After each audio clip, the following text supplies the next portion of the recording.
बहुजन कष्टकरी जनतेची आद्य गणमाता निवृत्ती, बळीराजा, तथागत गौतम बुद्ध, महात्मा फुलेंनी ज्यांना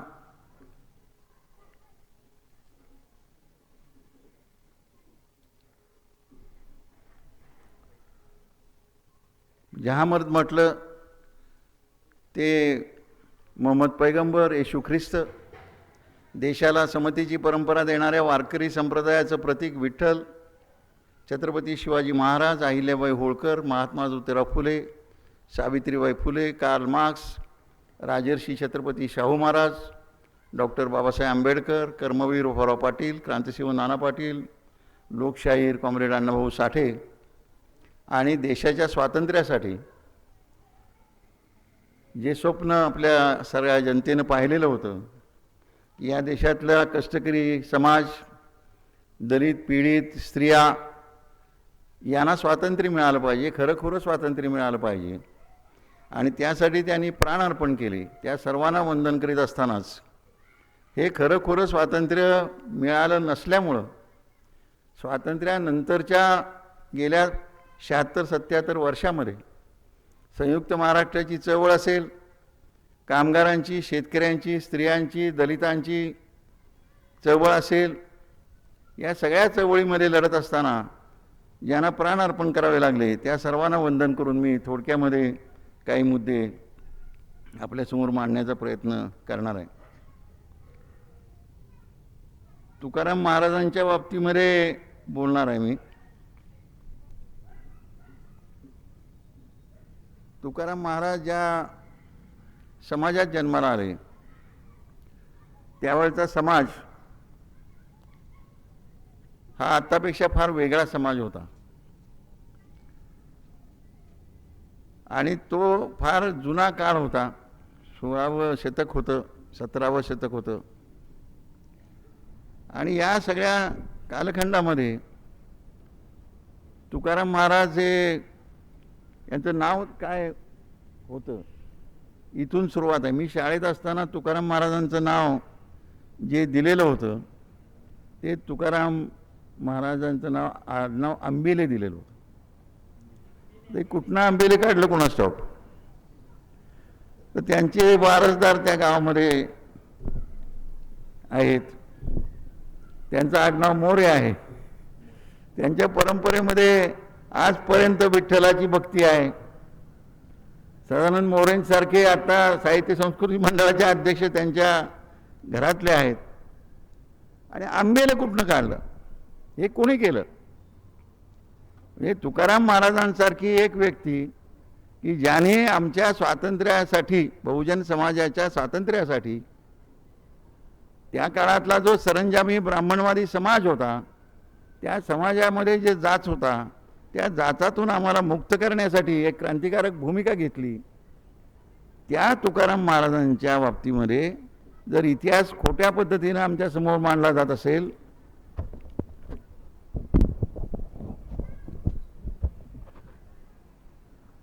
तर मग आणखी कोणाच्या बाबतीत काय होईल हे सांगताच येत नाही.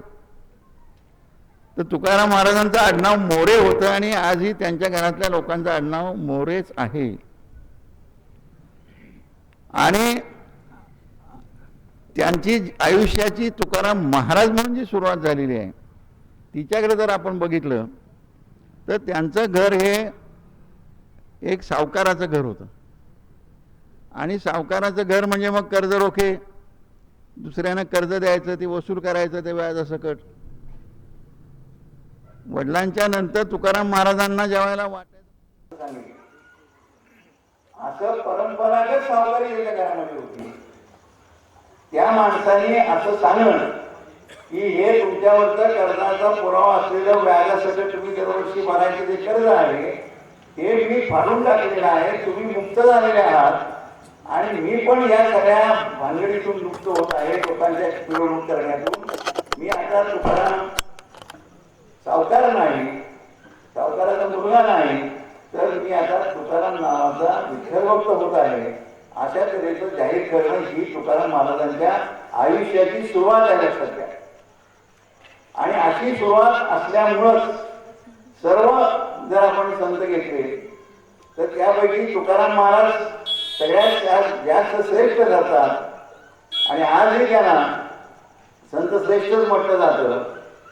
याचं कारण हेच आहे की गरिबीतून आलेले संत तर होतेच, खालच्या जातीतून आलेले, खालच्या ज्या जाती समजल्या गेल्या त्यांच्यातून आलेले संत होतेच, पण काहीशा ब्राह्मण क्षत्रिय वैश्य शूद्र या उतरणीमध्ये ज्यांचं नाव, ज्या जातीचं नाव हे ब्राह्मणांच्या नंतर येतं त्या समाजात जन्माला आलेले तुकाराम महाराज असताना सुद्धा आणि सावकार असताना सुद्धा त्यांनी या पद्धतीची भूमिका घेणं हे देशामध्ये पहिलं उदाहरण होतं की तसं कुठंच घडलं नव्हतं. देशामध्ये कुणी असं काही केलेलं नव्हतं. म्हणजे या देशातल्या सरंजामशाहीची, या देशातल्या जातीव्यवस्थेच्या उतरंडीची जी काही शोषणाची व्यवस्था होती ती मोडून टाकण्याचा जो उपक्रम आहे तो जसा नामदेव महाराजांच्यापासून सुरू झाला, तो जसा एकनाथांच्यापासून सुरू झाला, तो जसा सावता महाराजांच्याकडून सुरू झाला, तो गोरा कुंभारांच्याकडून सुरू झाला, तो दुसऱ्या बाजूला जनाबाईकडून सुरू झाला, तो तिसऱ्या बाजूला सोयराबाईकडून सुरू झाला, गोरा कुंभाराकडून सुरू झाला आणि चोखामेळाकडून, कर्ममेळाकडून सुरू झाला. त्या सगळ्या त्यामध्ये जे संत श्रेष्ठ ठरले ते तुकोबाराय ठरले, कारण त्यांनी या पद्धतीचं पहिलंच पाऊल उचललं. आणि म्हणून मग त्यांनी जाती व्यवस्थेला आव्हान दिलं. याच्या दृष्टीनं तुकाराम महाराज हे क्रांतिकारक आहे. त्या वेळच्या समाजामध्ये काय होतं आणि तुकाराम महाराज काय म्हणत होते ते जर आपण पाहिलं तर ते असं म्हणतात, वैश्य तुलाधार गोरा तो कुंभार, धागा हा कंभार रोहिका, कबीर मौमीनं लतीफ मुसलमान, सेना नावी जाणं विष्णुदास, कानो पात्रा खोलू पिंजारी तो दारू, भजनी अभेदू हरीचे पायी, चोखा मेळा पंचा जातीचा महार, त्याशी सर्वेश्वर ऐक्य करे, नामयाची जनी कोण तिचा भाव, जेवी पंढरी राव तिच्या सवे, मैराळ जनक कोण पुढ त्याचे, महिमान तयाचे काय सांगू, याचा याची धर्म नाही विष्णुदासा. नंतर वारकरी संप्रदायामध्ये काही काळामध्ये जातीचा भेद पाळण्याचा प्रयत्न झाला, पण मूळ वारकरी संप्रदायाचं काय ते त्यांनी इथे म्हटलेलं आहे, याता याची म्हणजे जाती जाती, याता याची धर्म नाही विष्णुदासा, निर्णय ऐसा वेदशास्त्री, तुका म्हणे तुम्ही विचारावे ग्रंथ, तारील पतित नेनो किती. म्हणजे त्यांनी सुरुवातच केलेल्या क्रांतिकारक पद्धतीने की आम्ही जातीव्यवस्था मानत नाही, सगळी माणसं समान आहेत, स्त्रिया पुरुष कोण आहे ते सगळे समान आहेत, कारण या फक्त वेगवेगळ्या जातींच्या लोकांचा नावं घेतलेली नाही, ही स्त्री संत होते त्यांची नावं घेतलेली आहेत. माणूस म्हणून सगळे समान आहेत या पद्धतीचा विचार हा इतक्या स्पष्टपणे तुकाराम महाराजांच्या आधी कोणत्याही संतांनी मांडलेला नव्हता, प्रकटपणे मांडलेला नव्हता, हे आपण लक्षात घेतलं पाहिजे. आणि या सगळ्या पार्श्वभूमीवर बाकीचं आपण जर पाहिलं तर तुकाराम महाराज शेवटी एक शेतकरी होते.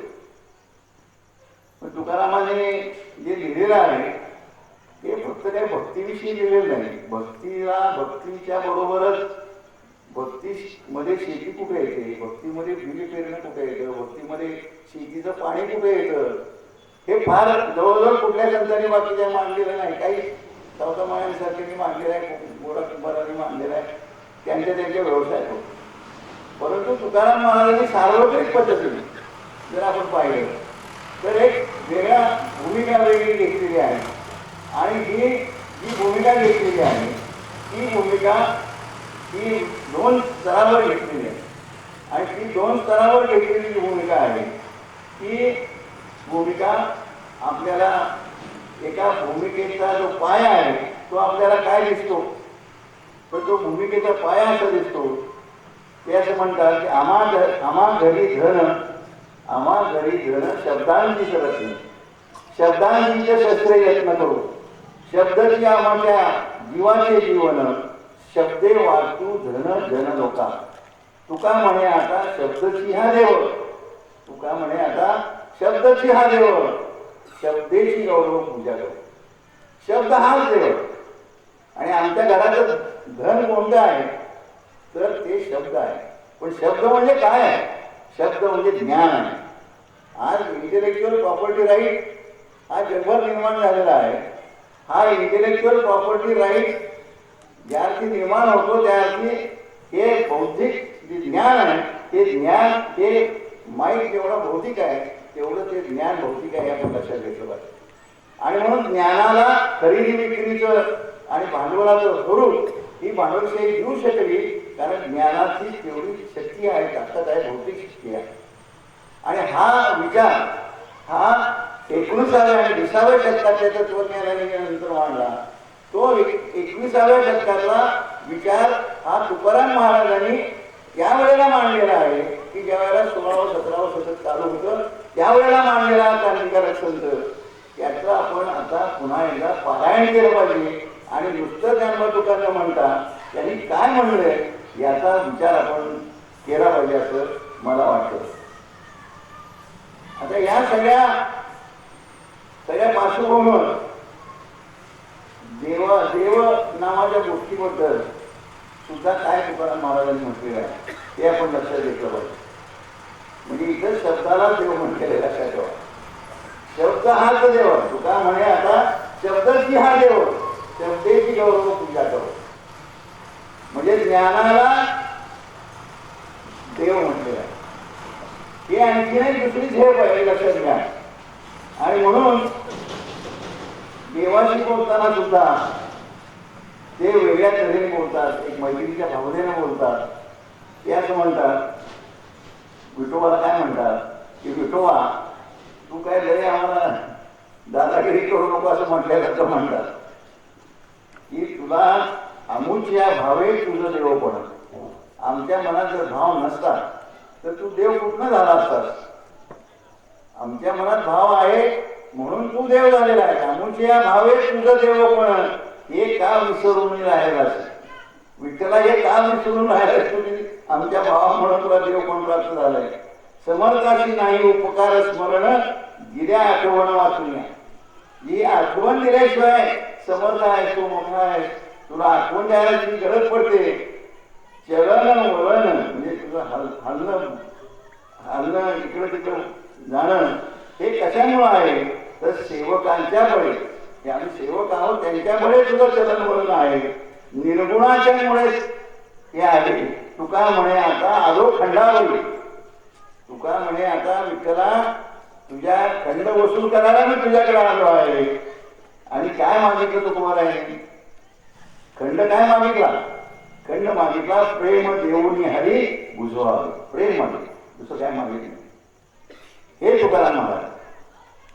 आणि या सगळ्या ह्याच्यामध्ये कवित्व करत असताना तुकाराम महाराजांच्याकडे आपण पाहिलं तर आजच्या घडीला ज्यांच्याविषयी सगळ्यात जास्त जागतिक पातळीवर लिहिलं गेलं असे संत कवी जर कोण असतील तर तुकोबाराय आहे.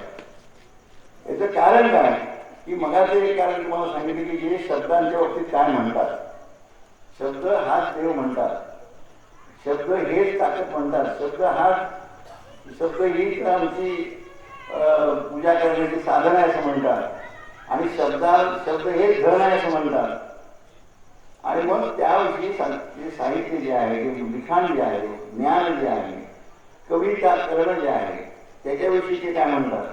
ते असं म्हणतात नाही सर्व एक जोडलेल्या वचन. जोडलेल्या वचनांना म्हणजे ढळा ढळ व्हायचं. पहिल्या वडील शेवटी क आला ना दुसऱ्या वडील क घालायचा. असलं जोडलेल्या याच्यामधनं कवित्व म्हणत नाही. कवी त्याला म्हणत नाही. जोडला की झाली कविता त्याला म्हणत नाही. तर कशाला कविता म्हणतात. कविता अशाला म्हणतात सत्याचा अनुभव वेगळी सत्य बनणे. जे सत्य आहे ते सत्य कोणतं आहे ते ओळखून त्या सत्याचा अनुभव आम्हाला काय आला हा सत्यच पद्धतीनं त्याचा वेध मिळणं आणि अनुभवाच्या गुणे ऋतू येतो. पण हे तुम्ही ज्यावेळेला वेळ घेता सत्याच्या अनुभवाचा ज्यावेळेला जर तुम्हाला अनुभव नसेल मी तुम्ही नुसतं तोंडी सांगणार असाल भाकरी चांगली करावी, भाकरी अशी पडतावी, भाकरी करता कामा नये. आपण भाकरी केली नसली तर मग आपल्या या सगळ्या विभागाला सांगून उपयोग आहे का? कशी भाकरी कर बाबा, अशी कर तशी कर. बरोबर आहे की नाही?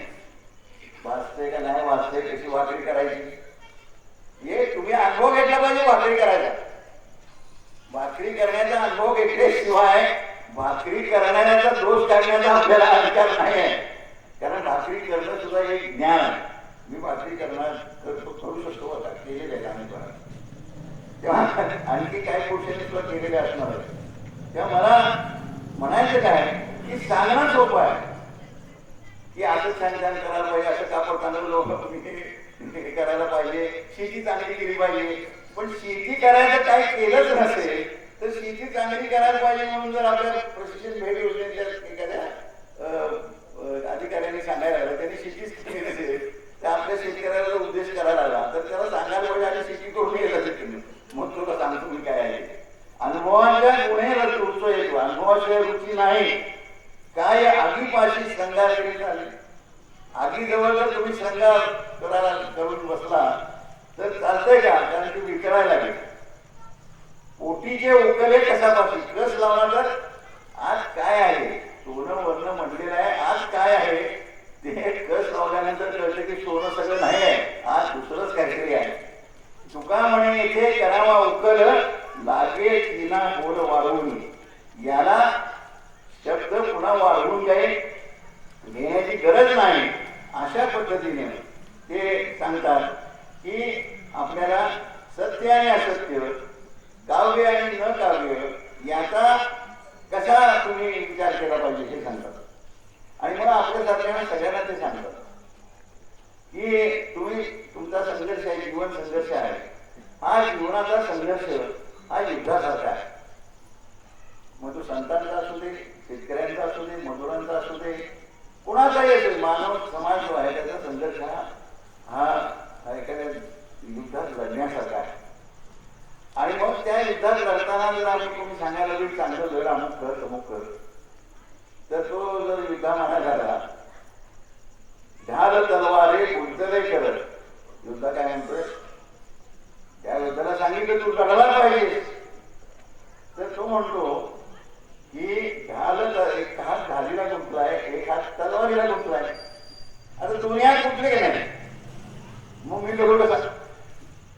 हाताने लढायचं आहे ना. तर लढ म्हणण्यात तो म्हणतोय ढाल तलवारे गुंतले करत म्हणे तो झुंजार कैसा झुंजलो.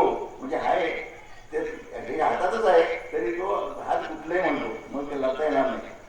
पेटी पडदळे शिले टोपवले, म्हणजे चिलकत घातलेला आहे, शिले टोप घातलेला आहे. हे तो झाले तुझे मरणामुळं, हे वज सगळं माझ्या डोक्यावर अंगावर आहे, हे मला मरणाचं कारण झाले म्हणतो तो लग्नात म्हणून. पैसेवले आहे माझा आश्वावले, मला त्यांनी कुठं बसवलंय? घोड्यावर बसवलेला आहे. धावू पडू तरी काही ना, मला घोड्यावर बसवले, मी पडू कसा म्हणतो तो घोड्यावर बसवलेला माणूस. आणि तुका म्हणे असून उपाय म्हणे हाय हाय काय करू. सगळे उपाय आहेत. त्या हातात ढाल तलवार आहे, घोड्यावर बसवला आहे, चिलकत आहे, सगळं आहे. तो म्हणतो मी लढू कसा? तुका म्हणे असून उपाय म्हणे हाय हाय काय करू. असं त्यांनी आपल्या त्या सगळ्या याच्यामध्ये सांगितलेलं आहे. आणि त्यामुळे ते असं म्हणतात की आपल्या सगळ्या समाजाला, आपल्या माणसांना आणि संतांना सुद्धा रात्री दिवस आम्हा युद्धाचा प्रसंग आंतरबाह्य जग आणि मन. युद्धाचा प्रसंग फक्त बाह्य जगामध्ये नाही आहे, दुसऱ्यांशी लढण्यामध्ये नाही आहे, शारीरिक लढ्यामध्ये नाही आहे. तर युद्धाचा प्रसंग इथं आतमध्ये आहे, या मनामध्ये. रात्र दिवस आम्हा युद्धाचा प्रसंग आंतरबाह्य जग आतलं जग आणि बाहेरचं जग आणि मन याच्यामध्ये युद्धाचा प्रसंग आहे. की मी आज माझ्या आईशी बोललो, बरोबर बोललो का नाही बोललो, मी आज माझ्या पत्नीशी बोललो, योग्य बोललो का नाही बोललो, माझ्या पोरांना मी एखाद्या चापट मारली, योग्य केलं का नाही केलं. हा सगळा युद्धाचा प्रसंग आहे आपला प्रत्येक जीवनाच्या प्रत्येक क्षणाला. तसं ते म्हणतात जीवाही आगोजे पडती आघात येऊन या नित्य करी. असं ते आपल्या सगळ्या युद्धाच्या प्रसंगात जीवनातलं जे युद्ध आहे, जीवनाचं जगण्याचं जे युद्ध आहे ते सांगतात. आणि मग हे युद्ध करत असताना ते मुळाची आपल्या पिकाच्या म्हणा, झाडाच्या म्हणा, मुळाचं उदाहरण घेतात. तर मूळ कसं असते? मूळ कवळं असते, ते मोडलं की लगेच मोडते. ओले मूळ भेदी खडकाचे अंग. हे जे मोडणार, हातानं मोडणार मूळ आहे ते खडकाला भेदून जातं की नाही जात? तर ते खडकाला, कठीण खडकाला सुद्धा भेदून जाते. पण तुम्ही हातानं धरून जर केलं तर ते मोडते, वागते. ओले मूळ भेदी खडकाचे अंग, अभ्यासाची सांग कार्यसिद्धी. याचं कारण असं आहे की त्या मुळाकडं अशी युक्ती असते, अभ्यास असतो की ज्या योगे त्याला खडक फोडता येतो. तुम्हाला दिसताना दिसते, ते असं हाताने जर केलं तर ते वागते, मोडते. पण ते खडक फोडताना मात्र फोडू शकते. तुम्हाला कल्पना करता येत नाही, पण फोडते का नाही तर फोडते. नवे ऐसे काही नाही अवघड, काही अवघड नाही. नाही कैवाड तोच वारी, दोरे चिरा कापे पाडीला काचणी. दोर जो असतो त्याने मोठा खडक जो आहे तो जर काचणीला लावला तर तो फुटू शकतो, त्याला कापला जाऊ शकतं. अभ्यासे सेवनी विष पडे. अभ्यास केला तर विष खाल्लं असलं तरी सुद्धा ते विष बाहेर काढू शकतो आणि तुम्हाला त्यातून वाचवू शकतो. तुका म्हणे कैचा बैसण्याशी ठावं, जठरी बाळा व्हावं एकाएकी. हे तुम्हीच आम्हाला सांगा म्हणतात तुकाराम महाराज, की आपण ज्या वेळेला मातेच्या पोटामध्ये जन्माला येण्याच्या वेळेला आता असतो, जीव आपला वाढत असतो, त्यावेळेला असं वाटण्यासाठी काही जागा आहे, पोटामध्ये जागा आहे असं काही दिसत नाही ना. पोटामध्ये एवढं मोठं मूल मावेल असं काही दिसत नाही. मग ते म्हणतात की असं बसण्याचं, मूल बसण्याची जागा नाही, ठाव नाही. असं असताना सुद्धा जठरी बाळा वाव एकाएकी कसा होतो? तर याचं कारण असं आहे की तिथं तो वाव होण्याचं काहीतरी नैसर्गिक कारण, नैसर्गिक त्यामध्ये सिद्धता ही झालेली आहे. ती जादू नव्हे, ती जादू नव्हे, तर हे आपल्या निसर्गाच्या मध्ये असलेलं एक शास्त्र आहे, त्याच्यामध्ये असलेलं विज्ञान आहे. आणि त्याच्या आधारे आपण हे ओळखू शकतो. आता हे आपले संतांच्या विषयी असं म्हणतात, संतांच्या विषयी काय म्हणतात? हे मुळमुळीत लोक होते, हे काय लढत नव्हते वगैरे. पण असलं काही नव्हतं. कारण शिवाजी महाराजांच्या वेळेला तुकाराम महाराज होते, लक्षात ठेवा. आणि शिवाजी महाराज काय उभीच नव्हते ना, नमस्कार करायला गेले नाहीत. तर ते काय म्हणतात? मऊ मेणा होणी आम्ही विष्णुदास, कठीण वज्रास भेदवायचे. मेणाहून आम्ही विष्णुदास मऊ आहोत, पण वज्रालाही आम्ही भेदू शकतो, एवढे कठीण आहोत. मेले जीत असो निजोनिया जागे. म्हणजे मेलेलो असलो तरी आम्ही जिवंत असतो आणि निजलो असतो तरी जागे असतो. जो जे मागे ते देऊ. म्हणजे तुम्हाला आम्ही साधे दिसतोय, पण जो मागेल त्याला देण्याची हिंमत आमच्याकडे आहे. बरे तरी देऊ गांडीची लंगोटी, नाठाळाचे काठी देऊ माथा. म्हणजे आम्ही लंगोटी सोडून एखाद्याला देऊ, पण नाठाळ माणूस असला तरी डोक्यावर काठी हाणल्याशिवाय राहणार नाही. हा सुद्धा लढाऊ बाणा. म्हणून तुकाराम महाराजांनी गुरु मानले, लक्षात ठेवा. उगीच नाही गुरु मान. माय बापा हुनी बहु मायावंत. आई वडिलांच्या पेक्षा मायावंत आम्ही आहोत. करू घातपात शत्रू हुनी. शत्रूपेक्षा जास्त मोठा घातपात करू शकतो आम्ही. अमृत ते काय गोड आम्हा पुढे. अमृत आमच्यापेक्षा गोड कसं असू शकते? विष ते बापडे कडू किती. नाही ते मग आम्ही कडू व्हायचं ठरवलं तर विष कसलं कडू आहे, त्यापेक्षा जास्त कडू होऊ शकतो. तुका म्हणे आम्ही अवघेची गोड, ज्याचे पुरे कोड त्याचे पडे. ज्याला जे पाहिजे, ज्याला जे आवश्यक आहे, जिथं दुष्टपणा आहे, वाईट आहे, तिथं आम्ही कडक आहोत, तिथं आम्ही भेदक आहोत, तिथं आम्ही ते नष्ट करणारे आहोत. आणि बाकीच्यामध्ये अवघेची गोड आहोत. आम्ही अवघेची गोड आहोत. आणि त्याचबरोबर ते आपल्या सगळ्या अंधश्रद्धांच्या बाबतीमध्ये जे म्हणतात ते सुद्धा आपण ऐकण्यासारखं आहे. तीर्थी धोंडा पाणी, तीर्थी धोंडा पाणी, देव रोकडा सज्जनी. तीर्थावर काय? धोंडा पाणीच आहे. देव कुठे आहे? देव रोकडा सज्जनांच्या मध्ये रोकडा ठाम उभा आहे सज्जनांच्या मध्ये. मिळाली या संत संग समर्पिता भले अंग तीर्थी भाव फळे तिथे अनाडते वळे तुका म्हणे पाप गेले गेल्या कळे ताप. आता यामध्ये प्रश्न असा आहे की ते आपल्या सगळ्या ह्याच्यामध्ये स्पष्टपणे असं मांडतात. आणि त्याचं उदाहरण, तुम्ही पंढरपूरला कोण कोण गेलेले आहे हातवर करा. पंढरपूरला तर तुम्हाला माझा एक प्रश्न आहे, चालत जाणारे तुमच्यात कदाचित कमी असण्याची शक्यता आहे, पण जे दिंडीमध्ये चालत जातात ते कुठंपर्यंत जातात? पहिल्यांदा कुठं जाऊन थांबतात? पंढरपूरला डायरेक्ट जातात का? कुठं थांबतात? वाखरीला थांबतात ना? वाखरीला थांबतात का नाही? शेवटाचा मुक्काम कुठं असतो? वाखरीला असतो. कुठं असतो? हां, वाखरीला असतो. आणि तिथं काही बहुसंख्य माणसं काय करतात, वाखरीपासून पुढं जाता जाता कळस दिसला की नमस्कार करतात आणि घरी येतात का नाही येत? येतात का नाही येत? झालं देवाचं दर्शन. मग तिथं जाऊन विठ्ठलाची मूर्तीच बघितली पाहिजे अशी भानगड नाही आहे. त्याला म्हणतात वारकरी संप्रदाय, हे आपण लक्षात ठेवलं पाहिजे.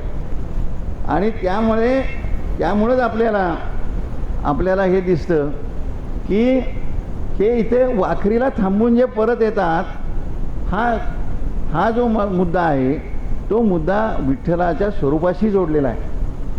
विठ्ठलाच्या वाऱ्या दोन आहेत, मुख्य वाऱ्या दोन आहेत, आषाढी आणि कार्तिक, मागी वगैरे आहेत. परंतु या वाऱ्या कशातून आल्या? आपण आता कृष्णा नदीच्या खोऱ्यातली खालची काठाची जवळजवळ काठाची असलेली माणसं आहोत. इथं पूर्वी प्रचंड पाऊस पडत होता, हे 10,000 वर्षापूर्वी वगैरे. आणि इथं जर आपण शेतीबिती काय करत नव्हतो आणि मग मेंढ्या गुरं पाळत होतो आपण, त्या पद्धतीनं जर इथं राहायचं म्हणलं तर पावसाळ्यात चिखलच्या चिखल, आत्तासुद्धा आपल्या काळ्या मातीचं चिखल असतो मुलकातला, मग आपण सरकत होतो कुठं? आज धनगर समाज तुम्हाला दिसतो तसा प्रवास करताना. जास्त पाऊस सुरू झाला की इकडनं मेंढरं घेऊन आजरा तालुक्यापासून कोल्हापूर जिल्ह्यापासून आपल्या गावांच्यावरनं सोलापूर जिल्ह्याकडे जायला लागतात. आणि तिकडचा तो पाऊस संपला आणि रब्बीचा सीझन सुरू झाला की तिकडनं कुठे येतात? तिकडनं इकडे येतात. आणि आपण काय करतो? आषाढी कार्तिकी. हीच आषाढी कार्तिकी. म्हणजे ज्या समाजामध्ये शोषण नावाची गोष्टच नव्हती, स्त्रिया कमीतल्या आहेत, पुरुष कमीतले आहेत का कोण वरचं आहे हा प्रश्नच नव्हता, जातीसुद्धा नव्हत्या, त्या समाजाचं प्रतीक म्हणजे विठ्ठल आहे, लक्षात ठेवा. आणि म्हणून हे विठ्ठल हे त्याचं प्रतीक असल्यामुळं त्या व्यवहारातून आपल्या लोकांनी जे पाळलेलं आहे. आणि विठ्ठल ही एकच देवता आहे की ज्या ठिकाणी माणसं जातीपातीचा विसर करून जातीभेद न मानता त्या ठिकाणी विठ्ठलाकडे जातात. त्यांना अडवायचा प्रयत्न केला तरी पुढं काय झालं मी नंतर बोलणार आहे. परंतु जे वारकरी संप्रदाय आहे त्यातून मात्र लोकांनी हे सगळं बाजूला ठेवलं. आणि कोणता देव आहे तो? कसला देव आहे? तुम्ही विठ्ठलाची मूळ मूर्ती बघितलेली आहे का? पोशाख न घातलेली मूर्ती बघितली की नाही? नाही बघितली? कोणी बघितली का? विठ्ठलाच्या हातात शस्त्र आहे? विठ्ठलाच्या हातात शस्त्र आहे का? अहो बोला की. नाही. दुसरा कुठला देव आहे का बिनशस्त्रवाला? नाही. हे लक्षात ठेवा. शांततेचा संदेश देणारा आणि शस्त्र न घेता सुद्धा वाईटाचं निर्धारण आम्ही करू शकतो ही हिंमत असलेला देव कुठला असेल तर विठ्ठल आहे, लक्षात ठेवा. आणि तसेच ते हिंमतबाज तुकाराम महाराज असतील, नामदेव महाराज असतील, चोखामेळा असतील, हे सगळे त्यातले आहेत. म्हणजे आम्हाला काहीतरी शस्त्रच घेतलं पाहिजे तरच काय. शिवाजी महाराजांनी शस्त्र कधी वापरलं? कुठं वापरलं? गरज पडेल तिथंच वापरलं. जास्तीत जास्त काय वापरलं? गनिमी कावा वापरला. एवढ्या सैन्यामध्ये एवढ्या भव्य सैन्याचा पराभव करत आले शिवाजी महाराज. हा सुद्धा जो कावा आहे, हा सुद्धा जो पद्धत आहे युद्धाची, ही कमीत कमी शस्त्र वापरण्याची पद्धत आहे. कमीत कमी हिंसाकरण करून सुद्धा आम्ही भव्य सैन्याचा पराभव त्यांना करू शकतो आणि त्यांना परतवून लावू शकतो. म्हणजेच आमचं तत्व आम्ही पाळू शकतो हे दाखवणारं ते आहे. आणि मग देवाशी विषयीचं नातं ते काय सांगतात. हा विठ्ठल जो आहे, ह्या विठ्ठलाचं माझं नातं काय आहे.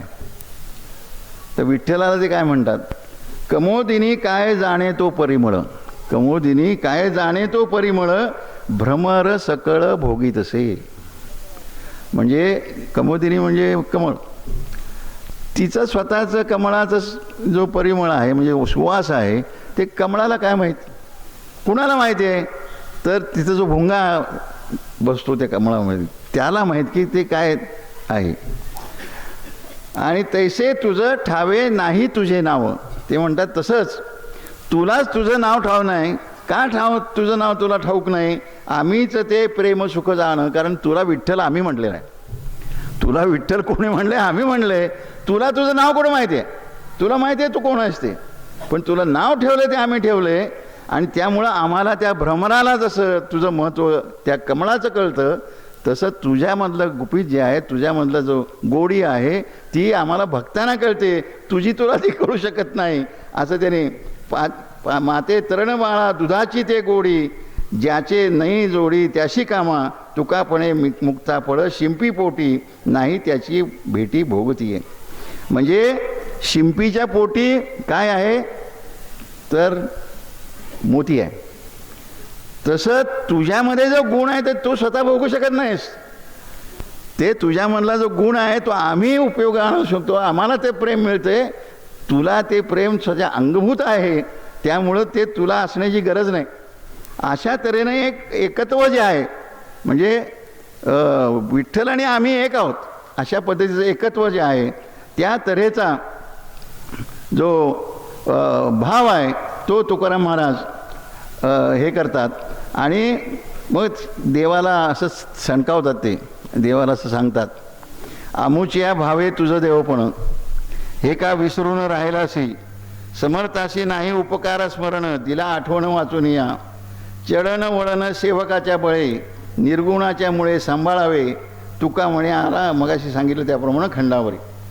आणि अशा पद्धतीनं संत काय आहे हे त्यांनी आपल्याला सांगितलेलं आहे. संतांचा विचार काय, कोण संत म्हणायचं.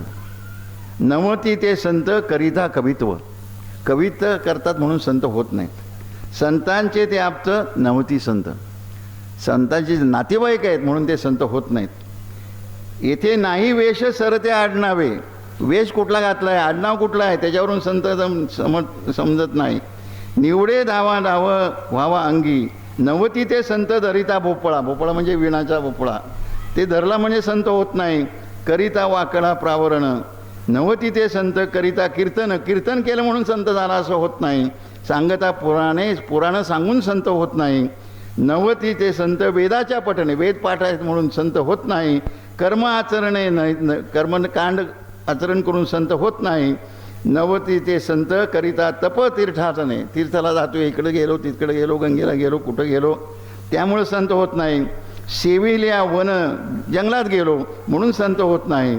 नवती संत करिता तपतीर्थाटने, सेवती वन नवती संत, नवती संत माळा मुद्रा सगळ्या माळा घालायच्या त्यातनं संत होत नाही.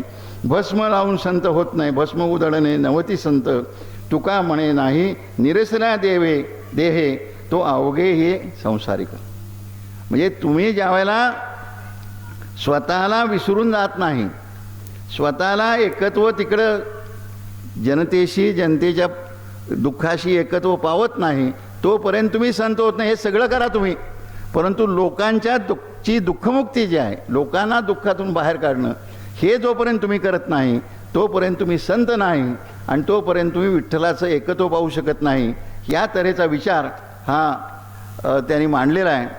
आणि मग ते म्हणतात, ते त्यांच्या देहूच्या शेजारी बौद्ध लेणी आहेत, त्या ठिकाणी ते जाऊन राहायचे बऱ्याच वेळेला.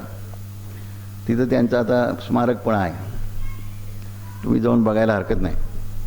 त्याच्या तिथं जाऊन काय अपंग त्यांनी लिहिला, वृक्षवल्ली आम्हा सोयरे वनचरे. म्हणजे आम्ही फक्त माणसाची मैत्री नाही आमची. माणसं फक्त आम्ही माणसंच, आमची माणसं लय भारी आहेत आणि माणसापुरतंच आमचं आहे, बाकी जनावर म्हणजे फालतू आहेत असं आमचं म्हणणं नाही, हे लक्षात घ्या. म्हणजे हे विश्वजी माझे घर म्हणायला सोपं आहे, परंतु ते म्हणतात की वृक्षवल्ली आम्हा सोयरे वनचरे. वनात राहणारी जनावरं, वृक्ष, वेली ही आम्हाला सोयरी आहेत, आमची नातेवाईक आहेत. पक्षी ही सुस्वरे आळविती. म्हणजे जे पक्षी आहेत गाणी म्हणणारे ते आमचे सोयरे आहेत. येणे सुखे रुचे एकांताचा वास. या एकांतामध्ये आम्हाला सुख आहे, नाही गुणदोष अंगा येतं. आकाश मंडप, आकाश हा मंडप आहे, पृथ्वी आसन आहे, तिथं माझं मन क्रीडा करी. कथा कमंडलू देह उपचारा, जाणवितो वारा अवसरू.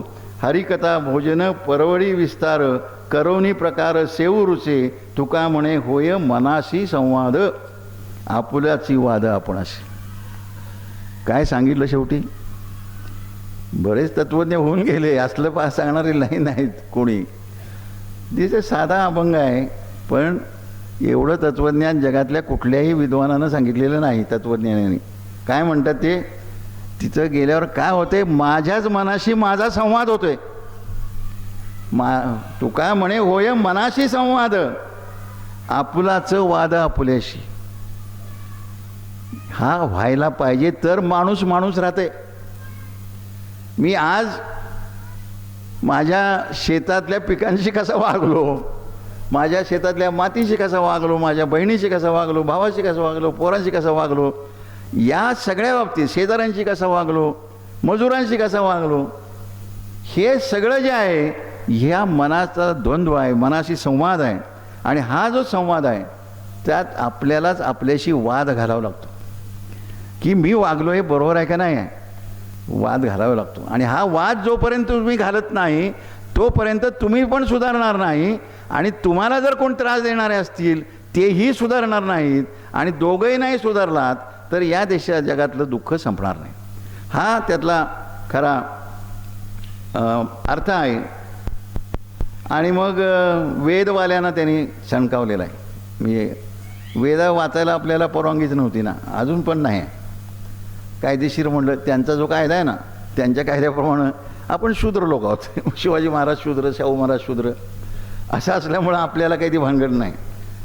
वेदाचा आता अर्थ आम्हाशीच ठावा. मग ते तुकाराम महाराजांनी म्हणलं की तुम्ही काय सांगता आम्हाला, वेदाचा अर्थ आम्हालाच माहिती आहे खरा काय आहे तो. एरानी वाहवा भारमाथा, हे तुम्ही नुसतं वजं घेऊन चाललाय सा, त्यातनं काय तुम्हाला कळलेलं नाही. खादल्याची गोडी देखीलशी नाही. खाऊन घेतलं तुम्ही एखादं गोष्ट तर त्यामध्ये जी गोडी कळते ती बघून काय कळणार आहे. आता एखादी जिलेबी आहे ती बघितली तर बघितल्यानंतर काय गोडी कळणार आहे का, ते खाल्ल्यानंतर कळणार आहे. खादल्याची गोडी देखीलशी नाही, भार धनवाही मजुरीचे. नुसतं व्हायचं भार असाच. उत्पत्तीचे पाळणं संहाराचे निज, नेले जेणे नेले बीज त्याचे हाती. म्हणजे कसं उत्पत्ती होते, त्याचं बीज कुठं आहे हे शोधणं त्यामध्ये महत्त्वाचं आहे. तुका म्हणे आले आपणची फळं, हातो हात मूळ सापडले. हे आपल्या अस्तित्वाचं मूळ काय आहे, हे आपल्या सामाजिक दुःखांचं मूळ काय आहे, सामाजिक संबंधांचं मूळ काय आहे, हे मूळ जोपर्यंत आम्ही समजून घेत नाही तोपर्यंत समाजामध्ये आपण प्रेम आणू शकत नाही, समाजातलं दुःख संपवू शकत नाही. असा त्यांचा स्पष्ट संबंध आहे. आणि मग ते म्हणतात की हे आम्ही जे आहे हे आम्ही या पद्धतीचे लोक आहोत, आणि म्हणून आम्ही सगळ्यांना सांगतो आहोत की हे असं तुम्ही वागायला पाहिजे. जातीव्यवस्था संपली पाहिजे, स्त्रियांची गुलामी संपली पाहिजे, ह्या तऱ्हेचा ध्यास घेऊन त्यांनी ते काम केलं. त्यांच्या सगळ्या काव्यावर बहिणाबाई म्हणून एक ब्राह्मण समाजातल्या एका वेदावर फार मोठा अभ्यास असलेल्या माणसाची बायको होती. तर त्यांना हे वाटलं की आपल्या स्त्रियांचे जे काही दुःख आहे त्या दुःखाला वाचा फोडणारं कोण असेल तर तुकारामांचं काव्य आहे. म्हणून या मिरजेच्या जवळच्या पास तिथे कुठंतरी त्यांचं गाव होतं, तर नवरा म्हटला मी पण तो येतो. तिथे गेले आणि तुकाराम महाराजांना त्रास देणारा जो माणूस होता मंबाजी, त्याच्या घरात राहून ते म्हणले की आता तू काय भेटायचं ते भेट. पण त्या ठिकाणी त्यांनी ज्यावेळेला हे तुकारामांचं सगळं जास्त वाचन केलं, जास्त अनुभव घेतला, त्यावेळेला त्या बहिणाबाईंनी स्वतः काव्य केलं. आणि स्वतः काव्य केलं. ते काव्य हे असं केलं की जगातल्या ज्या स्त्रियांची दुःख आहेत ती दुःखसुद्धा मांडून ती सोडवायची असतील तर तुकारामांसारखा गुरु केला पाहिजे. आणि मी स्त्री आहे त्यामुळं मला त्या आधारावर पुढं जाता येईल की माझ्या सगळ्या स्त्रिया म्हणून सगळ्या ज्या आहेत त्यांची दुःख मी कशी संपू. तो काळ कुठला आहे, आत्ता स्त्रीमुक्ती वगैरे स्त्रियांचा आता आपण बोलतोय, त्या काळामध्ये ही गोष्ट आहे.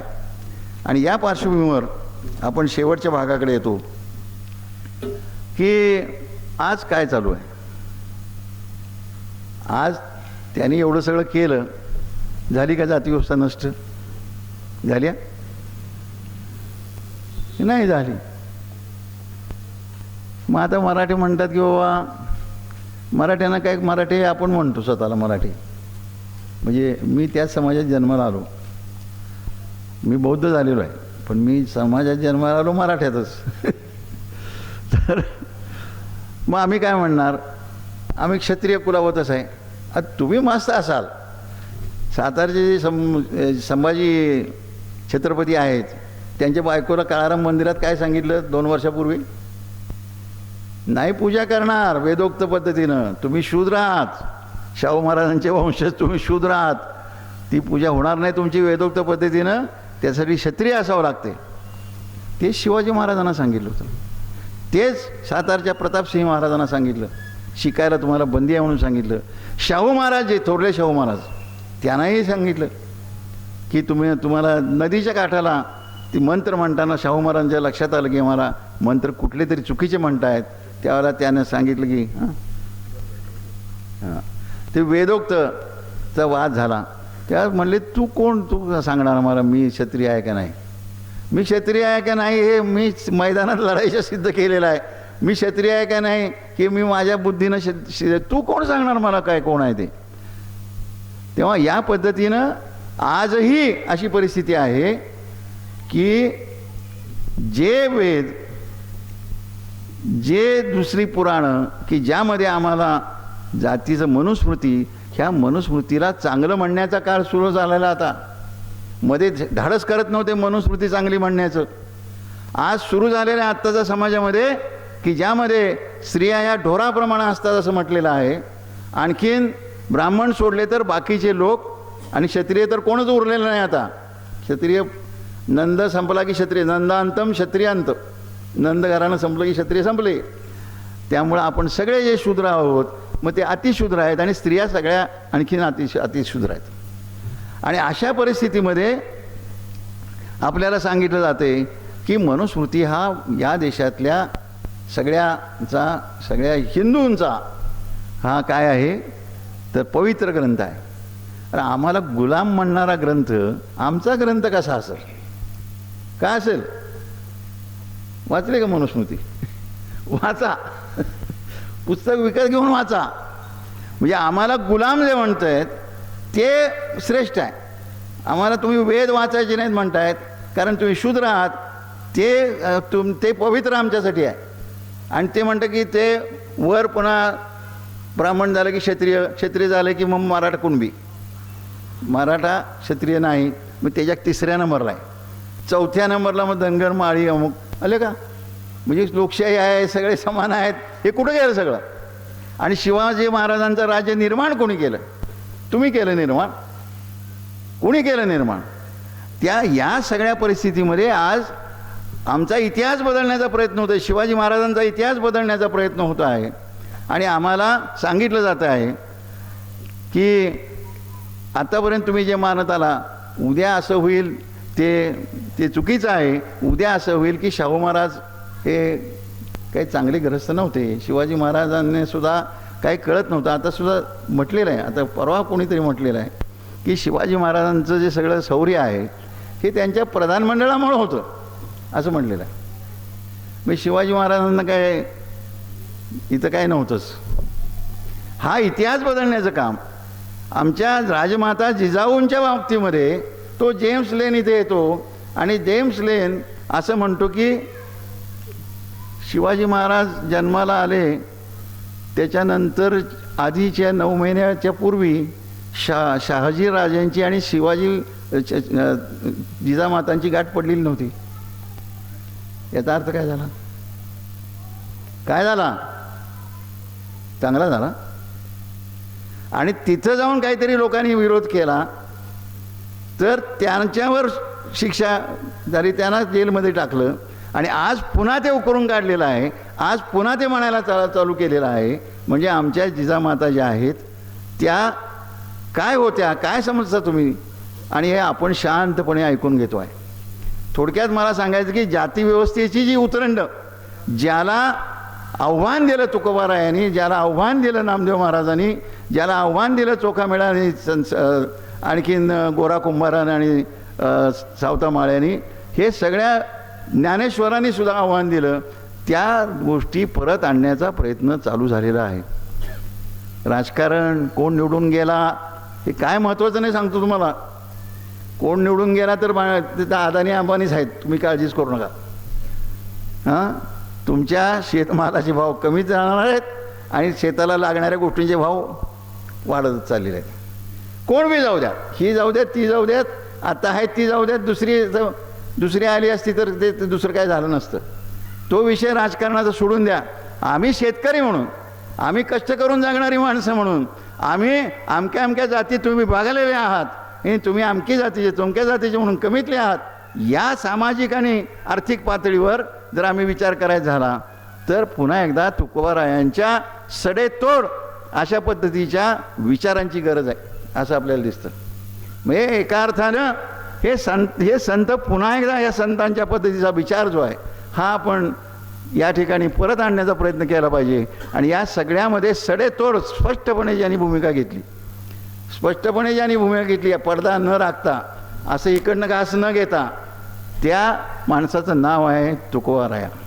आणि म्हणून एकच संत हा कुणबी स्वतःला म्हणणारा की म्हणजे त्यांनी असं म्हणलं की मी कोण आहे, त्याने काय मी जागीरदार आहे म्हणलं नाही, सांगतो मला.